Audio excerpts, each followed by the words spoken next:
بسم اللہ الرحمن الرحیم۔ میری بزرگی اور بڑائی بیان کی، اور یہ بھی فرمایا کہ میرے بندے نے اپنا سب کچھ میرے حوالے کر دیا۔ پھر جب ایاک نعبد و ایاک نستعین پڑھتا ہے تو اللہ فرماتا ہے کہ یہ صورت اب میرے اور میرے بندے کے درمیان عادی ہو گئی، اور میرا بندہ جو چاہے مانگ لے۔ پھر جب اہدنا الصراط المستقیم صراط الذین انعمت علیہم غیر المغضوب علیہم ولا الضالین کہتا ہے تو اللہ فرماتا ہے کہ میرے بندے کے لیے ہے اور میرے بندے کے لیے وہی ہے جو اس نے مانگا۔ یہ سورہ فاتحہ کے بارے میں۔ سورہ فاتحہ کے 7 آیتیں اہم آیات جو پوری علماء نے لکھا ہے، میں زبانی بتا دوں، علماء نے لکھا ہے کہ سورہ فاتحہ جو ہے یہ پورے قرآن کا نچوڑ ہے۔ جس طرح پورے قرآن یا پورے کسی کتاب کا مقدمہ جب انسان لکھتا ہے تو پورے کتاب میں جو اصل ماخذ ہوتا ہے نا وہ مقدمے میں آ جاتا ہے۔ آپ مقدمہ پڑھیں تو آپ کتاب کا پورا نچوڑ، اگر صحیح مقدمہ لکھا ہو تو نچوڑ کا آپ کو پتہ چل جائے گا۔ اس لیے علماء نے لکھا ہے کہ سورہ فاتحہ جو ہے یہ پورے قرآن کا نچوڑ ہے۔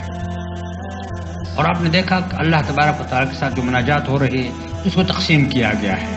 اس لیے اور بعض علماء نے لکھا ہے کہ کیا نام ہے اپنا سورہ فاتحہ جو ہے یہ پھر نچوڑ ہے با جو ہے بسم اللہ الرحمن الرحیم، یہ نچوڑ ہے سورہ فاتحہ کا، یہ نچوڑ ہے سورہ فاتحہ کا۔ اور ایک لفظ پر الف لام میم یا الحمد ہر ایک حرف پر گس نے کیا۔ بعض لوگ بہت معمولی اور ہلکی سمجھ لیتے ہیں، ایسا نہیں ہونا چاہیے۔ کچھ صورتیں اگر انسان کو یاد ہیں تو راستے پہ جانے وہ پڑھ لیا کرے تو نیکیاں آتی جائیں گی، اور قیامت کے دن شاید یہ کام آ جائیں۔ اس لیے جو الحمد ہے سورہ فاتحہ ہے، اس میں ایک چھوٹی سی بات میں اور بتاؤں گا آپ کو۔ عموماً مفسرین حضرات جو لکھتے ہیں کہ الرحمن الرحیم کے بارے میں تفسیر جو لکھتے ہیں، اگر آپ موقع ملے تفاسیر کا، بعض تفاسیروں نے کچھ ایسا لکھا ہے کہ وہ میں سمجھتا ہوں کہ مناسب نہیں لکھا، اسی کو میں بیان کر دیتا ہوں۔ کس تفسیر میں ہے اس سے میرا غرض نہیں ہے، اگر آپ کے نگاہوں سے گزرے اور آپ کے ذہن میں میری باتیں بھی ہوں تو شاید آپ کو فائدہ ہوگا۔ پھر الرحمن الرحیم یہ دونوں مبالغہ کی جگہ ہے۔ مبالغہ کس کو کہتے ہیں؟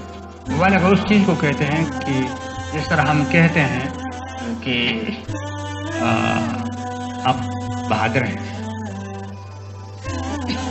تو آپ کی بہادری کا اندازہ ہوگا، لیکن اگر میں کہوں مبالغہ کس جگہ سے، میں کہتا ہوں آپ بہت بہادر ہیں، اب یہ مبالغہ ہو گیا، یعنی بہادری کی آخر حدود کو آپ چھو رہے ہیں، مبالغہ ہو گیا۔ اس لیے الرحمن اور الرحیم دونوں مبالغہ کے صیغے ہیں۔ اس میں انتہا ہے اللہ کی رحمت کی دونوں میں، رحیم اور رحمان۔ رحیم کے معنی ہے مہربان ہے، اعلیٰ درجہ جو آخری درجہ ہے وہ مہربان ہے۔ اس طرح دنیا والوں پر، انگریز کو بھی، کرسچن کو بھی، یہودی کو بھی، سکھ سب کو دیتا ہے اور محنت کے حساب سے دیتا ہے۔ رحمان رحیم، رحمان ہے مہربان ہے خاص مسلمانوں پر، مومنین پر، قیامت کے دن چاہے وہ جنت میں جائیں گے اور وہ دوزخ میں جائیں گے۔ یہ دونوں مبالغہ کسی تقریباً جملہ علماء اس بات پر متفق ہیں کہ یہ دونوں مبالغہ کے صیغے ہوں، اس معنی میں ہیں جو میں نے اختصار سے آپ کو بتا دیا۔ بعض حضرات یہ لکھتے ہیں کہ جی مبالغہ کا صیغے تو ہیں، لیکن الرحمن محتاج ہے الرحیم کا مبالغہ میں۔ کس طرح محتاج ہے؟ وہ اس طرح محتاج ہے کہ جس طرح ہم کہتے ہیں مبالغہ کا کہ لمبا ہے، یہ آدمی لمبا ہے تو ساتھ تلنگا بھی کہہ دیتے ہیں، تو گویا کہ الرحمن میں بہت مہربان ہے جب تک الرحیم نے اس کا مبالغہ، تو یہ مناسب معنی نہیں ہے۔ اللہ تبارک و تعالیٰ ایک لفظ میں بھی اپنی بڑائی اور اپنے مبالغہ آرائی کر سکتا ہے، اس کو دوسرے لفظ کی ضرورت نہیں ہے۔ تو بعض مفسرین نے اس طرح ذکر کیا ہے جو مناسب نہیں ہے، اگر نظروں سے گزریں تو تنقیدی نگاہ سے اس کو ذرا دیکھ لیں۔ نمازیوں کے لیے اہم آداب اور اصولوں کا خیال رکھنا ضروری ہے. اس میں ایک نمازوں کے دوران تمام ارکان و واجبات کا صحیح ادا کرنا بھی ہے. جو لوگ جلدی جلدی نماز پڑھتے ہیں اور نماز کے ارکان واجبات اور رکوع سجود قوما سج جلسہ وقاعدہ بلا اطمینان کے یوں پڑھتے ہیں، ان کی نماز مقبول ہونے کے بجائے ان کے منہ پر ماری جاتی ہے. جہاں دیکھیں نا امام لمبی صورت بھی پڑھ لیں اور آرام سے رکو، آرام سے گھڑی کو دیکھیں 10 منٹ بمشکل صرف ہوتے ہیں، 10 منٹ. لیکن اس 10 منٹ میں اگر ہم اکیلے پڑھیں تو 5 منٹ بھی صرف نہیں ہوتے. اتنی جلدی ہوتی ہے کہ وہ کہتا ہے 3 منٹ میں صرف ہو جائے، تو مزید 2 منٹ میں کیا ہے. ظہر کی نماز، ظہر یا عصر کی نماز جماعت کے ساتھ 5 اور بہت آرام سے پڑھے تو 6 منٹ. اور اگر اکیلے انسان پڑھے تو جلدی جلدی پڑھے تو 4 منٹ لگ جاتے ہیں. تو 1 منٹ کے لیے اپنی نماز کو تباہ کرنا یہ عقل نہیں ہے، اچھی بات نہیں ہے. اس لیے آگے حدیث ہے، رسول اللہ صلی اللہ علیہ وسلم نے فرمایا ان الرجل يصلي 60 سنة وما تقبل له صلاة لعله يتم الركوع ولا يتم السجود ويتم السجود ولا يتم الركوع. ایک شخص 60 سال تک نماز ادا کرتا ہے، قضا نہیں کرتا، لیکن اس کی ایک نماز بھی قبول نہیں کی جاتی، کیونکہ اس نے اگر رکوع مکمل صحیح ادا کیا تو سجدہ صحیح ادا نہیں ہوا، اور اگر سجدہ صحیح کیے تو رکوع غلط ادا کیا. اب آپ اندازہ لگائیں کہ رکوع تو کر لیا اس نے، اگر 3 دفعہ سبحان ربی الاعلیٰ پڑھ لے، پھر گھڑی دیکھے سر رکھا نہیں ہے کو اٹھا لیتے ہیں یوں اور یوں، تو نماز تو ہو جاتی ہے. یعنی اس پر یہ نہیں ہے، اس کو فقیہ عالم یہ نہیں کہہ سکتا تو میں تمہارا نماز پڑھ لو، لیکن عند اللہ اس کی نماز اس طرح ہے کہ 60 سال تک نماز پڑھ لے اور وہ قبول نہیں ہوتی. آخری میں پڑھ لیتا ہوں، امام المنذری نے ترغیب میں یہ حدیث نقل کی ہے، ومن صلی لغیر وقتها ولم يسبغ لها، وقت ضائع ہو جائے گا جس نے بے وقت نماز ادا کی، کام میں مشغول ہے، پڑھتا ہوں آخر میں کیا کہ چلو بھائی آرام بھی کر لوں گا، تھک گیا بہت زیادہ، جا کر نماز بھی پڑھ لوں گا، آرام بھی ہو جائے گا. اب دیکھیں نا، ایک تیر سے 2 شکار، وہ ایسے شکار ہیں کہ دونوں یا کوے ہیں یا گدھ ہیں، تو اس کا شکار تو فائدہ نہیں دیتا. جس نے بے وقت نماز ادا کی اور اس کے لیے اچھی طرح وضو نہیں کیا، غور سے سننا چاہیے، اور نہیں اس کے خشوع و خضوع کو پورا کیا، اور نہ اس کے رکوع و سجود کو اچھی طرح ادا کیا، تو نماز بالکل سیاہ شکل میں یہ کہتی ہوئی نکلتی ہے کہ جس طرح تو نے مجھے ضائع کیا اس طرح اللہ تجھے ضائع کرے. یہاں تک کہ وہ نماز وہاں چلی جاتی ہے جہاں اللہ تعالیٰ چاہتا ہے. جس طرح پرانے کپڑے کو لپیٹا جاتا ہے، اسی طرح اس نماز کو لپیٹ کر اس نمازی کے منہ پر مارا جاتا ہے. یہ معمولی بات نہیں ہے، بہت اہم بات ہے. نماز عند اللہ اول پرسش نماز بہت سب سے پہلے سوال نماز کا ہوگا، اور اس لیے اس میں وضو میں اوقات میں گھڑی اس لیے رکھیں کہ میں نماز کے لیے لیٹ نہ ہو جاؤں. بعض پر ظاہر ہے انسان ہے، اذان میں دیر ہو جاتی ہے، اذان اپنی جگہ پر ہے، وہ صحیح ہے، دیر نہیں ہونا چاہیے اذان میں، اس کی اہتمام کرنا چاہیے. اگر ہم اہتمام نہیں کریں گے اور لوگ کہاں کریں گے؟ ہمیں اہتمام کرنا چاہیے مسجد کے کھولنے کا، مسجد کے اذان کا، مسجد کے پانی کا. لیکن انسان ہے، بعض اوقات وہ بھی اسی انسان میں بشر ہے، تو گھڑی کو دیکھنا چاہیے کتنے بجے نماز ہے، مجھے کتنے بجے وضو کرنا چاہیے، مجھے کس وقت پہنچنا چاہیے نماز کے لیے.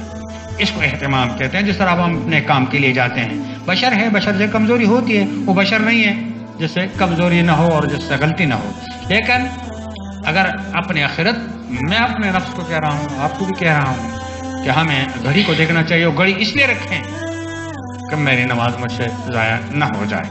اور ضائع ہونے سے مراد یہی ہے کہ جو آپ نے سن لیا کہ جائے سکون سے، آرام سے، اس کو اہم کام سمجھ کر، اس کو کام سمجھ کر، یہی حقیقت ہے کہ یہ کام ہے.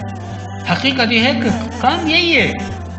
دنیا تو ایک شخص کینسر کا مریض ہے تو ختم ہو جائے تو مر جائے گا تو ختم، ٹی بی کا ہے، جو بھی ہے، جس طرح بھی ہے. لیکن اب تو گھبرا کے یہ کہتے ہیں کہ مر جائیں گے، مر کے بھی چین نہ پایا تو کدھر جائیں گے؟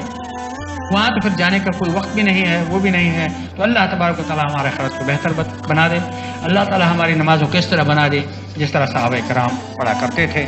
اللہ ہم سے راضی ہو جائے. پروردگار ہمارے گناہوں کو، لغزشوں کو، ہمارے ان ٹوٹے پھوٹے نمازوں کو قبول فرمائے. اے اللہ، ہم عاجز ہیں، بندے ہیں آپ کے. خداوند قدوس ہم سے کوتاہیاں ہوتی ہیں، خداوند قدوس ہمیں معاف کر دیں. اللہ ہمارے والدین کی مغفرت کر دیں، خداوندہ ان کی قبروں پر آپ کی رحمت کی بارش برسا دیں، جن کے والدین زندہ ہیں اولاد کو اللہ توفیق دے کہ ان کی خدمت کر سکے، ان کی خدمت کر لیں، یہ بہت بڑا اجر اور بہت بڑا ثواب ہے۔ اللہ تبارک و تعالیٰ جملہ ہمارے اقارب رشتہ دار مسلمان جہاں وفات ہوئے ہیں ان سب کی مغفرت کر دیں۔ میری بزرگی اور بڑائی بیان کی اور یہ بھی فرمایا کہ میرے بندے نے اپنا سب کچھ میرے حوالے کر دیا۔ پھر جب ایاک نعبد و ایاک نستعین پڑھتا ہے تو اللہ فرماتا ہے کہ یہ صورت اب میرے اور میرے بندے کے درمیان عادی ہوگی اور میرا بندہ جو چاہے مانگ لے۔ پھر جب اہدنا الصراط المستقیم صراط الذین انعمت علیہم غیر المغضوب علیہم ولا الضالین کہتا ہے تو اللہ فرماتا ہے کہ میرے بندے کے لیے ہے اور میرے بندے کے لیے وہی ہے جو اس نے مانگا۔ یہ سورہ فاتحہ کے بارے میں سورہ فاتحہ کے 7 آیتیں اہم آیات جو پورے علماء نے لکھا ہے، میں زبانی بتا دوں، علماء نے لکھا ہے کہ سورہ فاتحہ جو ہے یہ پورے قرآن کا نچوڑ ہے۔ جس طرح پورے قرآن یا پورے کسی کتاب کا مقدمہ جب انسان لکھتا ہے تو پورے کتاب میں جو اصل ماخذ ہوتا ہے نا وہ مقدمے میں آ جاتا ہے۔ آپ مقدمہ پڑھیں تو آپ کتاب کا پورا نچوڑ، اگر صحیح مقدمہ لکھا ہو تو نچوڑ کا آپ کو پتہ چل جائے گا۔ اس لیے علماء نے لکھا ہے کہ سورہ فاتحہ جو ہے یہ پورے قرآن کا نچوڑ ہے، اور آپ نے دیکھا کہ اللہ تبارک و تعالیٰ کے ساتھ جو مناجات ہو رہی ہے اس کو تقسیم کیا گیا ہے۔ اس لیے اور بعض علماء نے لکھا ہے کہ کیا نام ہے اپنا سورہ فاتحہ جو ہے یہ پھر نچوڑ ہے با جو ہے بسم اللہ الرحمن الرحیم، یہ نچوڑ ہے سورہ فاتحہ کا، یہ نچوڑ ہے سورہ فاتحہ کا۔ اور ایک لفظ پر الف لام میم یا الحمد